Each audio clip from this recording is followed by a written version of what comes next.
what's the dark side? Like what can go wrong here? I think that's the question you always want to ask yourself in any investment. Ron C. He says, Doc, I think I didn't properly close out a put option, and now have 100 shares. I paid. Okay, so you did you buy the put? So you bought a put option, which gives you the right to sell the stock at a certain price. Well, if you own the stock, then that would mean you didn't properly close out a call option. Now, here's the thing: this is not an options class, so actually, this is kind of beyond the scope of this class. So, if you have an options related question, we talk about options in drboyceprime.com. That's where students submit all their option questions. So, if you go to drboyceprime.com, you can leave that question there. Also, stockoptionsmasterclass.com is where our stock options masterclass is. But in general, I would say that if you still own the shares, then at that point it's simple. It's a buy, sell, or hold scenario, right? So if you own the shares and you're deciding what to do with them, you could hold them long term, or you can let them go. There's no right or wrong answer to that question, to be honest with you. I think it's a matter of deciding whether or not you want to actually have that asset in your portfolio. Okay. All right. So the next question is um, from Anthony. He says, how can I invest in treasuries in the stock market for capital preservation without pulling out of the stock market? Um, I mean, it's easy, maybe just generally. And a lot of people are investing in treasuries right now because now treasury bonds are giving like a really good, consistent yield. Treasury securities are considered to be the only risk-free asset in the stock market and or in the economy. And I doubt that. I actually think that at some point they're going to actually be riskier than people think. And the reason they're considered risk free is because there's an assumption that the federal government will never default on its debt, like that it's never going to default on money that it owes. I think that's a bad assumption. I think maybe that assumption was accurate back in in the 1970s. I don't think it's accurate now. I think that your federal government is taking a lot of extraordinary and irresponsible financial risks. And at some point, they're going to default on something. It may happen after we're dead. But when that happens, what occurs at that point is it changes a lot of the financial models that we've been using for many, many years. Most of the financial models that we use to value stocks, during my PhD program or when I was doing academic research at Syracuse, all made the assumption that treasury bonds were risk free. I don't think that's always going to be true. Now, with that said, though, in the short term, a lot of people are putting their money into treasuries because at least you're going to get that 3-4%, 5%, whatever rates eventually hike up to, and some people like that better than risking losing money in the stock market. Also, you'll probably notice that your banks, they're starting to pay a higher interest rate on your savings accounts. So if you can't stomach what you're seeing in the stock market, if it's really bothering you to see your stock prices go down, then maybe consider going to putting your money into a savings account or into a CD or something like that. Some of them will pay you a rate that matches the inflation rate, so it might go 9%, 10%, stuff like that. Just know that that means that your money's guaranteed, but you're going to miss out also when the market takes off. So what I am doing actually, is I have some money in safe spaces, and then I have some money in places that are kind of waiting for the recovery to take place. I believe the recovery is going to occur. There's no reason to believe that it's not going to happen. The key idea is patience. So, in my view, if you have the ability, the average bear market lasts about 18 months, or 14 months actually. So, if you're able to wait a year and a half, 2 years, then chances are the stock market investments are going to do extremely well. All right, so let's see here. What are the ticker symbols of treasuries? The Fed wants to continue to raise interest rates. Am I able to preserve capital in this way? One thing you can do is if you go, Anthony, to something like E-Trade, there's something like, I think they call it the Bond Center, and you can go to the Bond Center and you can find all the different types of bonds that are out there that'll give you the price of the bond and the yields and stuff like that. And remember, the yield is different from the interest rate offered on the bond. So the bond might be a 2% bond, but it might have a 5% yield. And what happens is that as interest rates change, bond prices change to make it so that your return on investment matches what the Federal Reserve has determined to be the interest rate for assets of that particular risk level. Also, as risk goes up, when you get into junk bonds, which I just really wouldn't mess with right now, the yields tend to go way up. And so a lot of people are looking at things like what they call the 10-year yield, which is basically if you take the price of the bond. Remember, bond prices can go up and down just like stock prices. And you calculate, like, okay, what would be my rate of return on this bond if I bought it at this price? Then what's happened is that the yield on the 10-year keeps going up and up and up. And I think it's about 3.8% now, which is pretty high relative to the last several years. And that's causing a lot of your tech stocks to go down because the models that value tech stocks are dependent on yields that are connected to the 10-year yield. So long story short, um, uh, I think bonds are fine. I would whatever app you're on. They probably I don't know if Robinhood lets you buy bonds. I got to double check that. But there are also not just the bonds you can buy, but you can actually buy mutual funds that invest in treasuries or mutual funds that invest in corporate bonds. So yeah, exploring bonds might be something worth doing, particularly in this environment. All right, so Sybil asked, did you start the Black Coaching Program? I watched an interview with Dr. Burrows. You know what? We don't have a Black coaching program in the Black Business School. However, Tawana Burrows, Tawana Freeman, I think, well, I thought the lesson was Freeman. Well, maybe it's Burrows too. Maybe Burrows Freeman or Freeman Burrows. But she has the Black coaching program. So I think if you look up like Black coaching training or something like that online, you should be able to find something that way. I know my wife took a coaching program, but I don't remember who she studied from. But there's tons of people out there that'll train you to become a life coach. And I would look for something that doesn't cost you an arm and a leg, where you can get a certification and stuff like that. And truth be told, I don't think coaching certifications are necessarily necessary to be a good coach and to be a successful coach. I think other skills like content creation, marketing, how you run your business, how you price your products, things like that are just as important. So you probably want to learn all those factors, and instead of just learning the coaching side, because I see a lot of really good coaches and therapists on social media who don't get any traffic to their platform, and they have really great ideas and they're doing really great stuff, but nobody ever really showed them the importance of marketing and how marketing works. And I would just tell you guys this: if you start a business, you got to have a marketing budget. It's not fun. I've had to spend a ton of money on marketing over the years, and my brand didn't create itself just because I was good at what I did. I had to actually market what I had. I had to show the world that I could do what I do. And so what I see with a lot of businesses, the mistake people make a lot of times is they don't have anything available for marketing.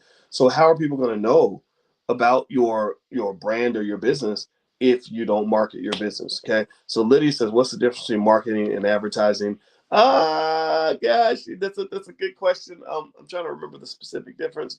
Um, let's see here. I think marketing is broader. I really believe advertising is a type of marketing, but I don't think all marketing is advertising. So I would think, but again, I could be wrong, and this is, again, beyond the scope of the class. So that's more so for Black Money 103. That's our entrepreneurship program. I have tons of lectures in there on how I built my brand and everything else. So if you go to blackmoney103.com, feel free to go take a look at that, because that course really covers a ton of stuff. Like I've sold hundreds of thousands of books, and I've never had a book deal. I've never had a radio show, TV show, none of that stuff. I even learned how to create my own speaking engagements, because I couldn't get listed with the speakers bureaus because they don't list. The type of finance that I teach, I'm more in that Dr. Claude Anderson space, where you're almost like too radical for mainstream. But I like that, because I think that we need radical ideas in order for us to be successful. I think mainstream doesn't work for Black people. That's why we consistently lose in that area. So I lean in the direction of a Dr. Claude Anderson, where it's like, okay, let's do what we need to do. Let's say what needs to be said. Let's learn what we need to learn so we can be successful. So anyway, but yeah, I would say marketing is just sort of anything.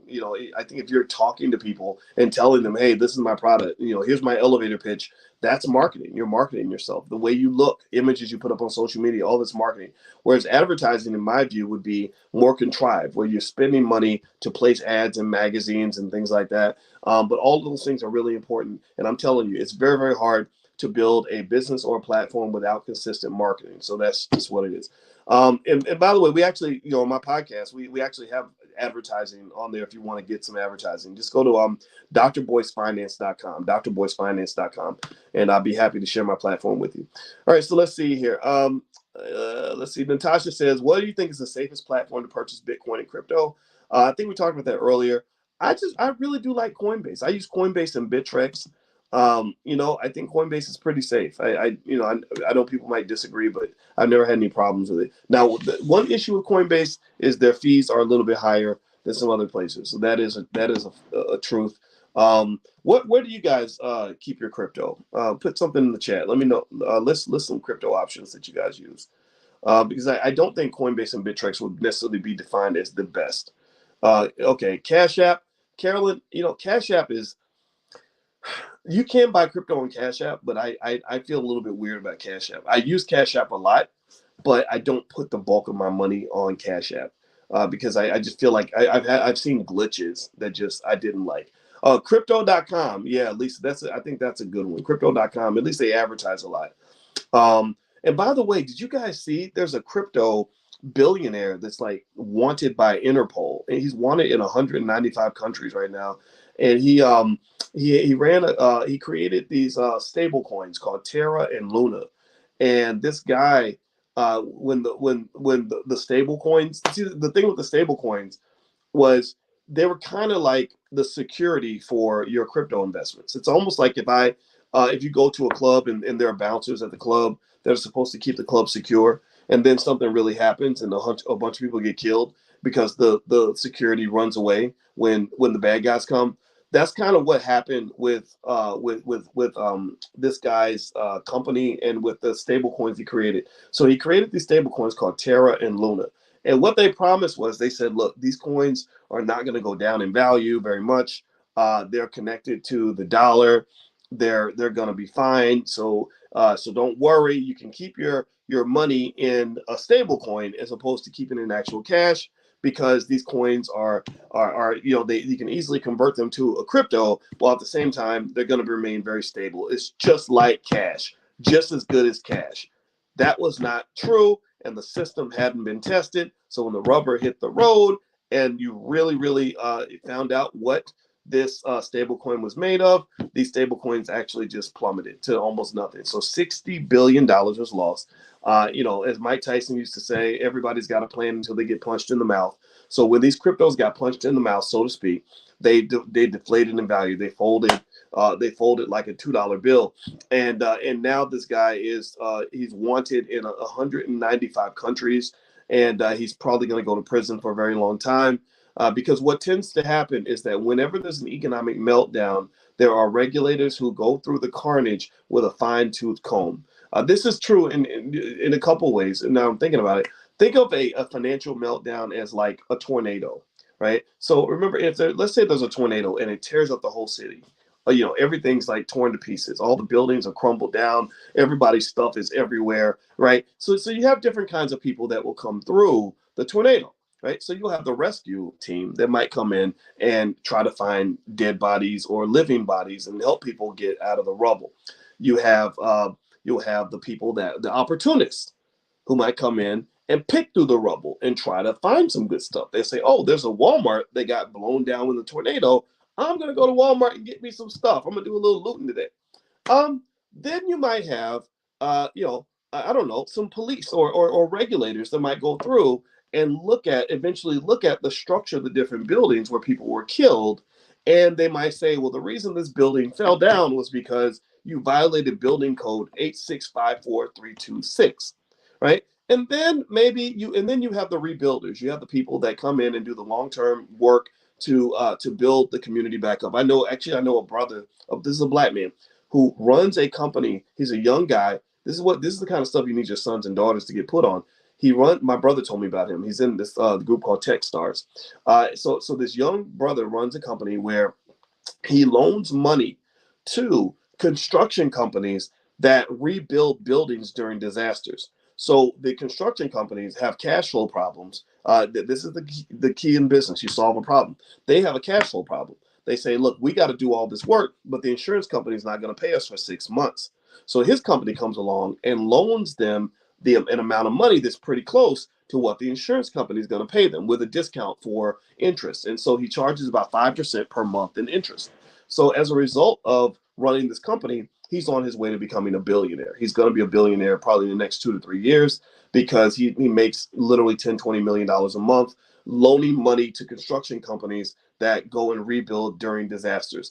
These are little things. And here's the thing. I don't even think the guy has a college degree. But he understands business. He understands how to solve a problem. So never forget Whenever there's a disaster, somebody's always making money, because when the world crumbles, somebody is going to get paid to put it back together again.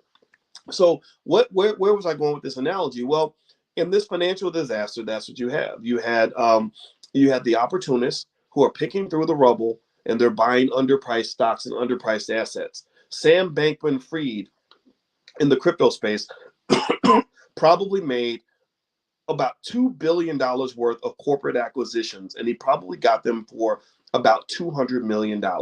He went to these distressed companies and he offered to buy them, to get them through the tough storm, because he had capital put to the side, because he wasn't stupid like a lot of other crypto investors where he put all his money in crypto. He did not have all his money in crypto. So he had safe assets that he can bring into the equation and buy all these distressed companies for pennies on the dollar.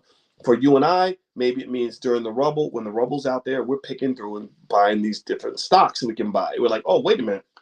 You mean Netflix stock is now 1/3 of the price it was back in 2020? Oh, I'll buy that Netflix stock on you, right? So ultimately, so you have the people that go through and take advantage of the opportunity by buying stuff cheap. You might have people that will go through and really make sure everybody's okay, like look for the dead bodies and whatever. So that might be like the financial regulators, or it might be the federal government. During COVID, you had the stimulus checks go out, stuff like that. And then you have maybe, then what's that next category? The next category was let me see, the rebuilders, the people that are actually going to just wait out the storm and eventually make money once it's all said and done. So ultimately, with this situation, what I want you to get out of this is that in crypto and in stocks, you have this major economic disaster that has just taken place. Everything's kind of deflated in value. What you don't want to do is run away. You don't want to go run and hide and wait for the storm to be over by taking all your money out of the markets, because this market can't go down much further. Give me 1 second, guys. I keep choking. Hope you can forgive me. Hold on.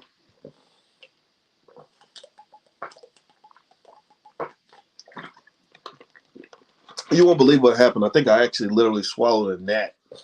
I know that's gross, right? That's so crazy. Anyway, so let me mention to you guys. I also mentioned to you that if you log in at the blackstockmarketprogram.com, I put a list of stocks that I like for this week.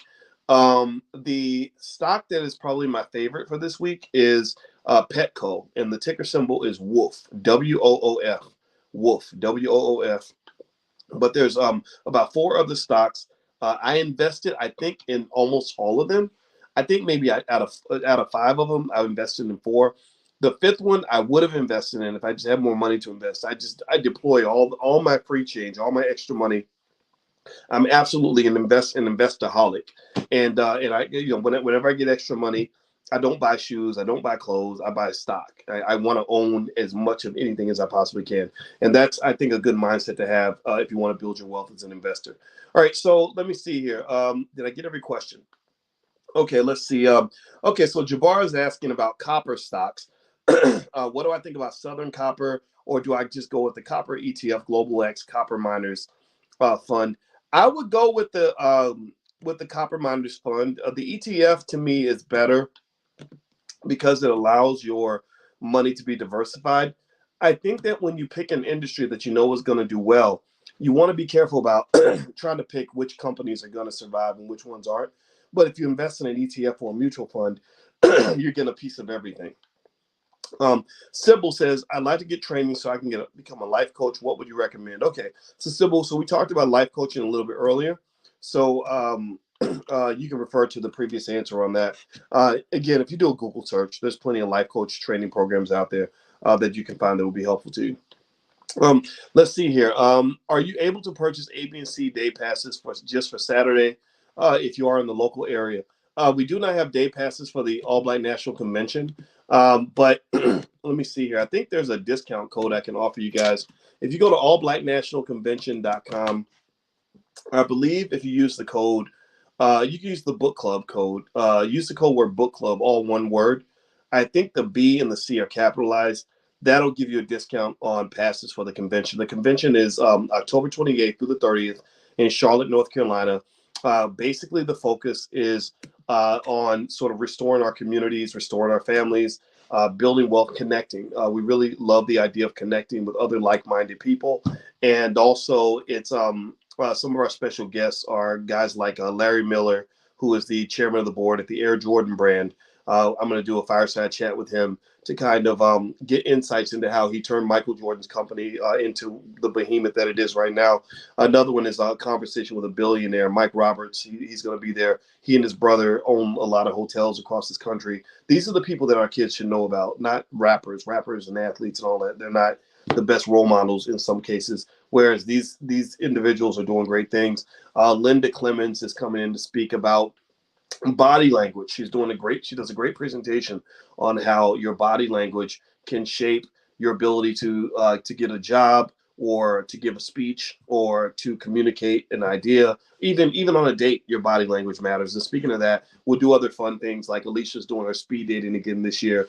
That's always fun. And we're asking everybody who's coming to the convention, if you could document your journey to the convention, like maybe just little 60-second clips, like, here I am getting ready for the convention, or this is what I hope to get out of the convention, or I'm getting on the plane headed to the All Black National Convention. Maybe get some clips of when you're there, because we're still working on that movie. We're working on B1 the movie, and in this movie we want to feature some of your footage. We really want it to be about you and about this movement. And so Rick Mathis, the director, asked me to ask you guys, if you're coming to the convention, if you could just kind of document some things, document your time there. If you meet me, you could document that. If you meet other people, you can document some of that. And we'll include some of that footage in the film if it works for the film. But generally, and this fits with one of our other agendas, that we believe Black people should make our own movies. I don't want to just complain about what Hollywood is doing wrong and doing right. That's their property. They own Hollywood. They own those films. They own those shows. They own A Different World. They own the things they created. I want us to own things that are ours. So a lot of these debates that happen about Disney putting a black mermaid in a Disney film, you got to remember there's a bigger debate and a more important debate that we're not having, which is what about all those animators and filmmakers out here that are making Black-owned animations that already have Black characters? There are already Black mermaids out there in somebody's movie or somebody's book. Why can't we also support that and actually own it? Because remember, a Disney character is owned by Disney. So that means Disney owns their white characters, Disney owns their Black characters, Disney owns their Latina characters. So they create this representation to give you something symbolic that feels good for you, but they're keeping all the money. So they're pleasuring you, like we're kind of the trick, I guess. Like they're making you feel good, like, oh, there's a Black lady on a Disney movie, but they're keeping all the money. They're making every single penny that comes from creating this character, and those are pennies that are being extracted from you. So I'm not saying don't go see Disney movies and don't participate. I'm not saying any of that. I'm not that crazy. But what I will say is, we have to start thinking about our long-term plan to create things that we actually own. So we make movies. We've made several films. We're going to keep making movies. We can't make the most expensive films in the world because we don't have that kind of money. But you know what? If you read the history of Hollywood, there was a time where MGM couldn't spend a whole lot of money on a movie. There was a time where the Warner Brothers sold the family horse, and so they could just show a movie, right? They were showing moving pictures in the family barn. They sold the family horse to be able to show these moving pictures, because they had to sell the horse to buy their first projector. So, and that became Warner Brothers Studios that makes Batman and Game of Thrones and everything else, right? So ultimately, what I would say to you is, you start where you are. You maintain a vision that is clear and unambiguously ambitious, and then you just start working toward. You start moving forward on faith. So that's what we're doing. We move forward on faith. So B1 the movie is our next film, and we'd love to have you participate. We'd also love to have you come to the convention. So try just go to allblacknationalconvention.com. If you use that's Chanel, if you could check to make sure that password works. I think it's book club with a capital B and a capital C. It should take 25% or something like that off the ticket price. All right. So the next thing Kim Hitchcock says is play to earn a good way to get free Bitcoin? I don't know what play to earn is, Kim. I haven't heard anything about it. Let me look it up. Look up play to earn Bitcoin. Okay. Oh, games, Bitcoin games. Okay, powered games pay you instant rewards just for playing. Um, okay. Can I win Bitcoin through playing games? Yes, if you're interested in playing games for virtual currencies, then many online Bitcoin casinos allow you to do that.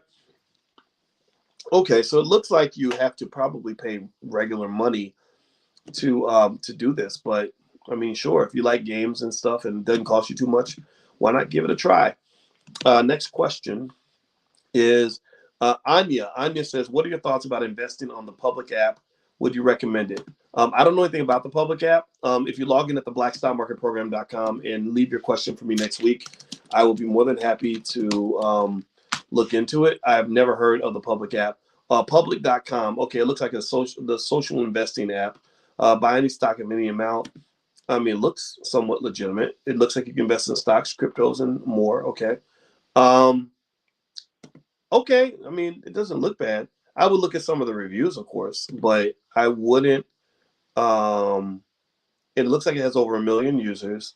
Yeah, it looks okay to me. One thing about apps is I don't put all my money on one app because you're asking for trouble. Because these companies have technical difficulties and disruptions, and you don't want to lose your money if your company goes down or gets hacked. So I put my money on multiple apps. Lydia, how do you evaluate a business you're interested in investing in or buying stock in? I would, if you're really trying to make that plunge, I would really talk to a law firm that specializes in business acquisitions, so you can make sure you cover all your bases. It's because it's easy to hide information and to not have full transparency in the process and or not account for things that are going to make a difference when you buy the company. I know Gary Shelton out of Detroit, he buys a lot of companies, and one of the things that he does is he asks the current management to stay in place to run the company, especially if it's a white-owned company, and because the management is part of the value. But then also there are other issues that may come up. So you probably want to have a lawyer look into that, somebody who specializes in business acquisitions. I think definitely, complete transparency obviously is necessary for any partnership or acquisition. I've seen partnerships go bad because one person didn't want the other person to be able to look at their books at any time. I pretty much, if I partner with you on anything, I demand the right to log in and look at everything myself and see exactly how much money was made and all that. But even then, I still don't do it very often because it's very burdensome in terms of time and energy, and it's just tough to do. So that's just my thought. Latanya, what is the best place to invest in Bitcoin in a retirement account? Well, wherever you have your retirement account, wherever it's if you have it with Merrill Lynch or whatever company it's with, just ask them and just say, I'd like to invest in Bitcoin. How do I do that? And they probably have some method to allow you to do that. You can also make those investments and then just write them off in your taxes if you haven't maxed out with your IRAs and 401ks and all that. Now, you'd have to talk to a tax professional about that part. I'm not a tax expert, but ultimately, there are a lot of different ways to put crypto into your retirement account. And a lot of banks are starting to get into crypto. This is another factor that I believe is going to play a role in the rise of Bitcoin, is that a lot of these companies and retirement funds and everything are starting to find ways for their investors to get into Bitcoin because they're asking about it. BlackRock, they control $9 trillion worth of assets. They're basically digging into Bitcoin now because they have so many investors that are asking about crypto, and I think that's going to push the price up. Last question. Kalita says, I currently have $10,000 on hand, and I'd like to know a good dividend stock I can put the money into. Thanks. Well, first off, I would not look for one stock to put your whole $10,000 in. Remember, the number one rule of investing is diversify, spread your money out. If you're going to put your money into something, I will put it into some sort of mutual fund or something that gives you diversification to spread your money out. There are mutual funds you can find and ETFs you can find that invest in companies that pay dividends. Or you can also look into, say, a real estate investment trust. Those tend to pay pretty good dividends too.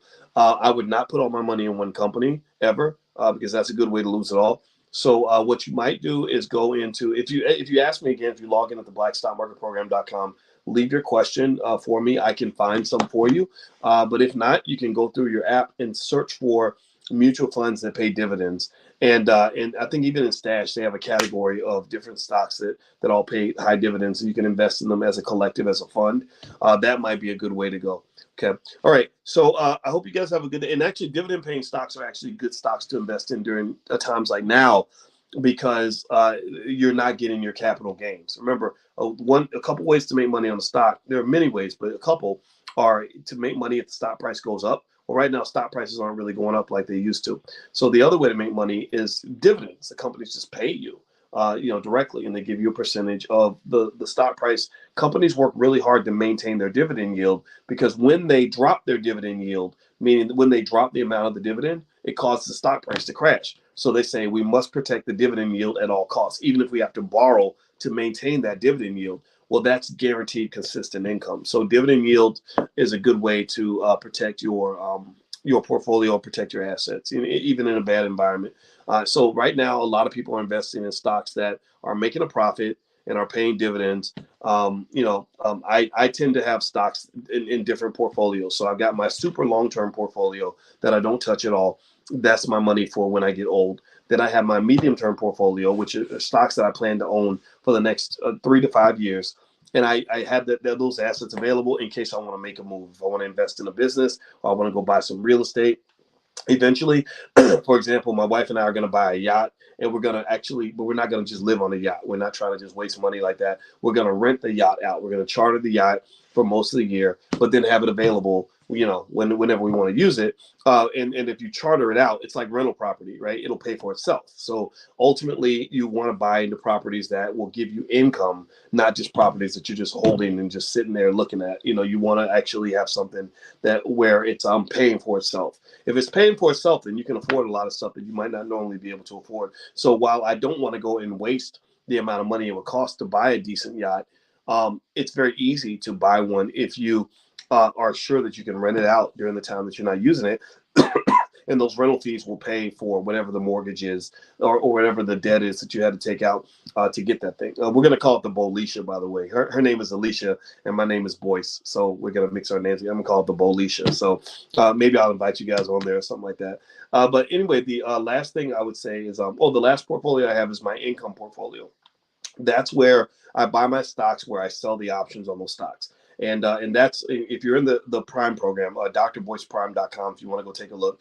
Basically, these are companies that I own for one specific goal. I generate income from these stocks. Every week, I sell the options on the stocks, which basically is like you're selling the upside. So it's like having some puppies, and you're selling. They're breeding puppies, and you sell tickets to people who want to buy tickets to own whatever babies the puppies have. Right? Do you see what I mean? So if the puppies have a big litter of dogs or kittens or whatever it is, right? You don't get to keep that, right? You have to give those to the people who paid for the ticket. So ultimately, that's what selling options is kind of like. It's like I'm selling you whatever this upside is to the stock.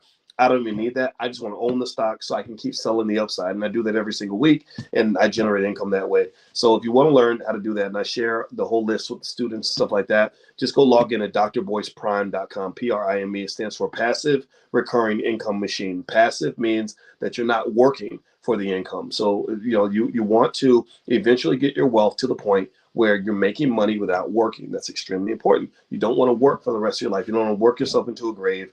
You want to be in a position where you're generating some sort of income that doesn't require you to get up and do anything for anybody. Recurring means recurring income, because our bills are recurring, so your income should be recurring. Getting paid in a lump sum is nice, but I like kind of having the consistent cash flow. So Passive Recurring Income Machine, drboyceprime.com. Feel free to go take a look. I think there's a code. Chanel, is it maybe try that code book club again and see if that gives you a discount. If that doesn't work, I can create a code and give it to you guys. And if you email support@theblackbusinessschool.com, if that code doesn't work, email support@theblackbusinessschool.com. Ask them to give you a code, and you can join at a discount price. We meet on Thursday if you guys are interested in taking a look at that. All right, so I'm out of here. Does it work, Kevin? Okay, thank you, Kevin. I appreciate that. The options class is going to be Thursday night at 8 p.m. I'll send you guys an email and a text message, actually probably today and tomorrow. So we will meet very soon. What does the E stand for in Prime? You know what? It's just the E at the end of the word machine. People have asked me that, It literally means nothing. It's just so ME is like the word machine with the M and the E at the end. Get it? That makes sense. So anyway, I thought I was being fancy and cute, but maybe I'm not. Maybe I'm just being corny. But either way, though, it's a lot of fun. I'd be happy to share with you everything that I'm doing with my own family. Hopefully, it'll help yours. It's a tough time to invest right now, though. It really requires a lot of consistency and resilience. All these ups and downs can be kind of crazy and scary. There's also what you call a wealth effect, which is, you see your portfolio go down, you feel broke. When you see your portfolio go up, you feel rich.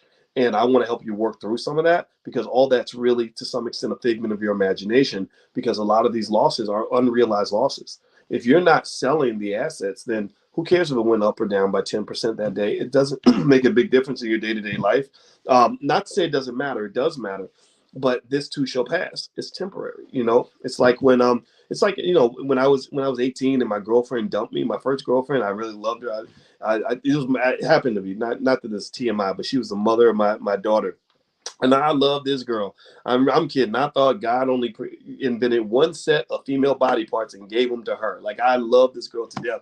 And she dumped me, and it broke my heart. And I really thought that I would feel this pain forever. But as you know, eventually it goes away, and you move on, right? You have brighter days in the future, right? Now I'm with my lovely wife, and I love her so much, right? So ultimately, this is kind of what investing does to you. It messes with your head. It can cause you tremendous amounts of anxiety, stress, depression, and everything else. That's why I brought my wife into the Prime program, because my wife is a therapist and that is her specialty. She specializes in things that Black people need to understand, like trauma. She has a certification in trauma. Trauma affects your stress level, your anxiety level, your depression level. Black people have unbelievable amounts of trauma, which creates stress and depression, and it's typically undiagnosed and it typically goes untreated. So when I had a meeting with Tyler Perry one time years ago, he called me on the phone. All these guys call me. These celebrities call me. I never called them. I don't care about celebrities, but he called me and we talked. And one of the things that Tyler said that I really thought about, I thought about since then, is he said that he said, I don't like wearing the Medea costume. I'm not going to wear it anymore. And I was like, yeah, right. So 10 years later, he's still wearing it because it's $1 billion asset, right? Why would he throw that away? But he said that Medea allows him to give therapy to Black people who won't go see a therapist. I'm sorry, but Medea is not a replacement for real therapy. Do you understand?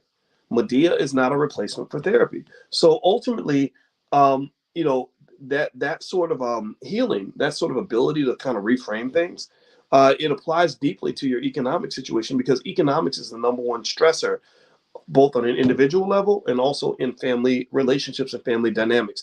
Think about how many times somebody got shot or went to prison because they were desperate to go get money.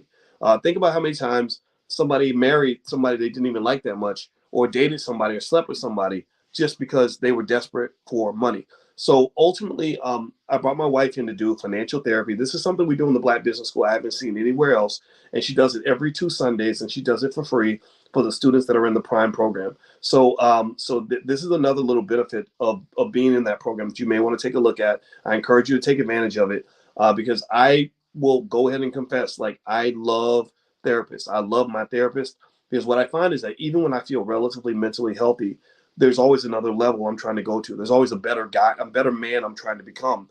And my therapist helps me reframe my life in a way where I can become that man. I can see things in the way I need to see them to have the life I want to live. So if you really talking about living your best life, and this goes far deeper than money, I'm talking about real wealth here. I'm not talking about financial wealth. I'm talking about real wealth here. If you really want to live your best life, I encourage you to incorporate some sort of healing and emotional medicine that you can take on a regular basis that's going to get you where you want to get to. Don't just self-medicate. That's what a lot of us do, and it creates all these problems and addictions and mistakes. Okay. All right. So I didn't mean to be long-winded, but I'm hopeful that this conversation helps you in some way. And I'm going to get on out of here, guys.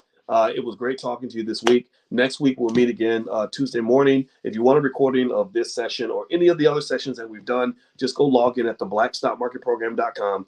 All the recordings are there. Everything's there. All the trainings are there. All the extra bonuses are there. There's so much stuff in there. So utilize your membership so you can get full access to everything that we have to offer. We want to make sure you become the perfect investor, and I can give you the tools to get there. All right. So please have a great day, everybody. God bless you, and I'll see you soon. Take care now. Bye-bye.